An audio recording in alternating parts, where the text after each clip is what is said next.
Hello everyone, this is Ramzan Ali. Welcome back to my channel Ramzan Reviews. Today I'm going to review a very short review of the historical non-fiction Aurangzeb, the Man and the Myth by Audrey Truschke.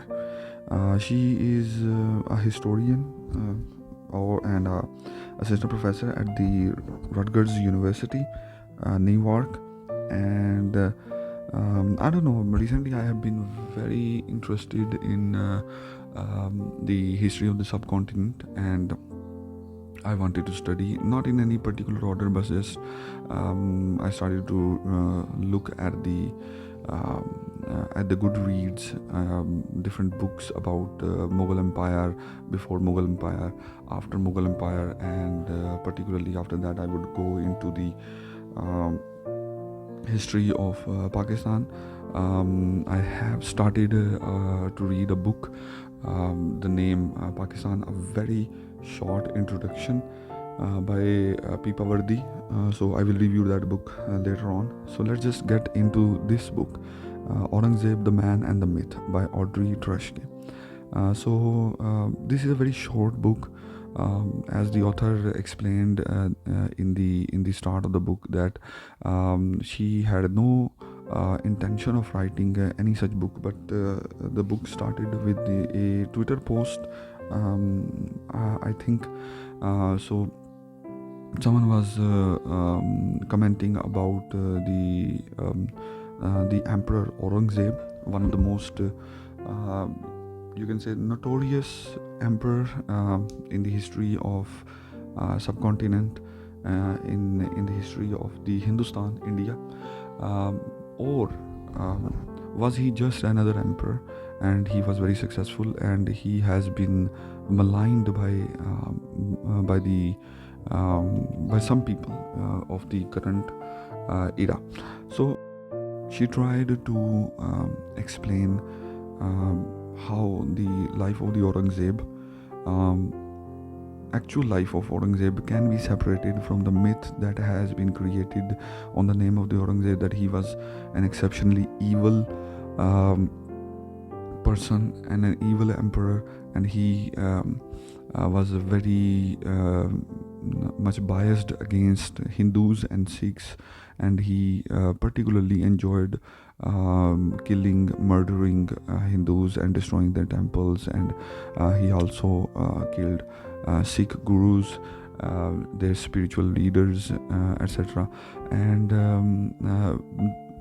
recently, in the past 70 years, Aurangzeb has been painted as a devilish kind of emperor in the Mughal era. She tried to explain that we can separate Mughal Emperor Aurangzeb, the man, and the emperor away from the myth that has been created, which I liked. Overall, I liked that she tried to argue that he was just a man. He was a man. He was a little bit conflicted man, but he was just a man, and he was not particularly evil in his deed, and he was not exceptionally against Hindus or Sikhs, and she has argumented well on that front. Plus, what she tried to do is that she tried to compare his actions with the actions of those of his predecessors, Akbar and Shah Jahan, and the rest of the Mughal Empire. So overall, what I can say, that this book was short, and it tried to achieve a goal of separating the myths about Aurangzeb from the reality. What the pros are that it is a short read. You can easily read it in 1 or 2 days.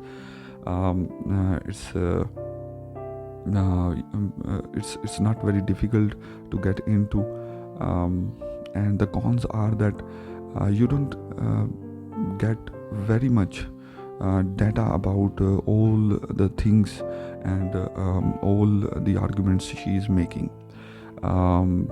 one of the cons that I found that she used the word pious and piety so much that at certain point it become cringy and um, I don't know, irritating. Maybe she was trying to prove that their Aurangzeb had this odd sense of piety and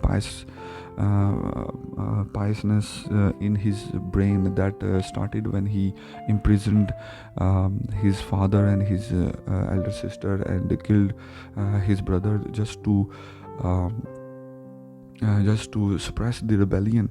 But I don't know, there was no need to use the word piety and pious that much. Overall rating, I would give an honest 7 out of 10.